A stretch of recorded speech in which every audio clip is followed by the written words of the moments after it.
네, 경제합시다 시간입니다. 자, 커피와 정치, 무슨 관계가 있을까 싶은 낯선 조합인데요. 요즘 스타벅스를 보면 얘기가 좀 다른 것도 같습니다. 이스라엘과 점점 얽히고 있습니다. 중동발 전쟁 뉴스에 스타벅스 주가도 출렁입니다.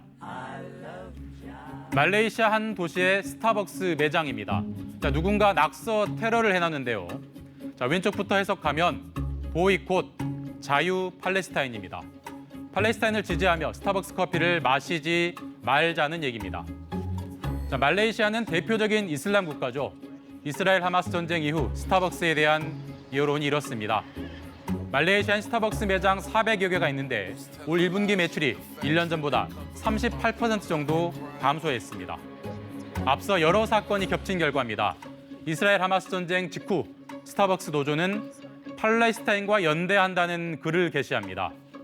사측은 상표권 침해로 노조를 고소했는데 이스라엘을 편드는 거라는 낙인이 한번 찍힙니다. 인류를 지지한다는 CEO의 해명도 소용없었습니다. 중동 지역 스타벅스 직원 20% 감원 계획이 발표되자 친이스라엘 낙인이 한 번 더, 창업주인 하버드 슐츠 회장이 유대인이란 점까지 겹칩니다.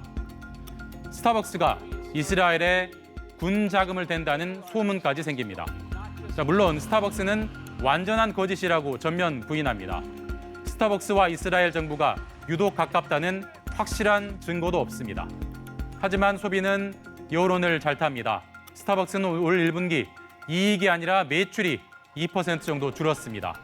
분기 매출이 감소한 건 코로나 때인 2020년 이후 처음입니다. 자, 보통 게임이나 스포츠에서 말이 안 되게 너무 잘할 때 사기 캐릭터, 사기캐라고 부르기도 하죠. 성전환, 특히 남자에서 여사가 된 운동선수들도 비슷한 논란에 휩싸입니다. 원래 남자였으니 힘이 셀 테고 그러니 여성부에 출전하는 건 사기캐라는 논란인데 IOC가 연구 결과를 내놨습니다. 이 수영 선수는 미국의 리아 토머스입니다. 2021년 남자에서 여자가 됐습니다. 남성부에서는 우승한 적이 없지만 2022년 전미 대학 수영대회 여성 자유형 500야드에서 1위를 합니다. 남성의 근력으로 여성을 이겼다는 공정성 논란이 터져나왔습니다. 국제수영연맹은 출전을 금지했고 리아 토머스는 소송으로 맞섰습니다. 소송 결과는 아직이지만 쟁점은 성전환 전후의 운동 능력이겠죠. 최근 IOC 연구팀이 연구 결과를 공개했습니다. 결론은 꼭 사기 캐릭터로만 볼 수는 없다였습니다. 성전환 여성 선수는 원래 여성인 선수보다 근력은 뛰어났습니다. 반면 점프력과 폐 기능 등은 떨어졌습니다. 자, 작아진 엔진으로 큰 골격을 유지하는 셈이라고 연구팀은 비유했습니다. 자, 이 결론대로라면 성전환 선수의 출전을 막아선 안 될 겁니다. 하지만 연구 결과에 대한 반박과 비난이 줄을 이었습니다. 연구 대상이 그룹별로 10명에서 20명대라는 연구 자체의 한계도 있습니다. 거기에다 성전환 선수 이슈 자체가 갈수록 정치화된 영향도 겹쳤습니다. IOC는 성전환 선수의 출전 여부는 각 종목 연맹의 자율에 맡기고 있습니다. 임박한 파리올림픽도 수영과 육상 등 주요 종목에서 사춘기 이후 성전환자 출전을 금지했습니다.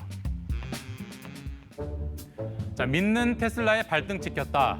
어제 오늘 전기차 업체가 상당수 이런 마음일 것 같습니다. 지금까지 테슬라는 자사의 충전소 슈퍼차저에 다른 전기차 업체를 온통 끌어들였는데 이제 와서 갑자기 충전소 설치를 늦추겠다고 나온 겁니다. 테슬라의 변심은 외신 보도로 알려졌습니다. 충전소 슈퍼차저 담당 직원 전체 500여 명을 해고한 거로 전해졌습니다. 테슬라는 보도의 진위를 확인하진 않았지만 일론 머스크가 사실상 인정했습니다. 새 충전소를 늘리는 속도를 늦추고 기존 충전소를 100% 가동하는 데 집중할 것이라고 했습니다. 전기차 충전 방식은 CCS와 NACS 크게 둘입니다. 커넥터 모양이 다르고 각기 장단점이 있습니다. CCS는 220V를 쓰는 한국과 유럽이 주로 쓰고 테슬라가 만든 NACS는 북미 충전소의 70% 이상을 차지합니다. 이런 현실을 감안해서 미국 GM과 포드도 경쟁업체 테슬라의 슈퍼차저를 함께 쓰기로 결정했습니다. 미국 정부도 10조 원대 보조금을 약속했습니다. 이렇게 슈퍼차저가 거의 북미의 표준이 된 상황에서 테슬라가 충전소에서 발을 빼는 모양새를 취한 겁니다. 충전소 부족은 전기차 판매를 더 어렵게 할 게 뻔하죠. 안 그래도 힘든 요즘 전기차 판매를 더 힘들게 할 겁니다. 실적 부진, 주가 하락, 대규모 감원까지 악재가 겹친 테슬라가 자금 난해소를 위해 충전소 인프라 자체를 매각할 수도 있다는 관측도 나옵니다. 지금까지 경제합시다였습니다.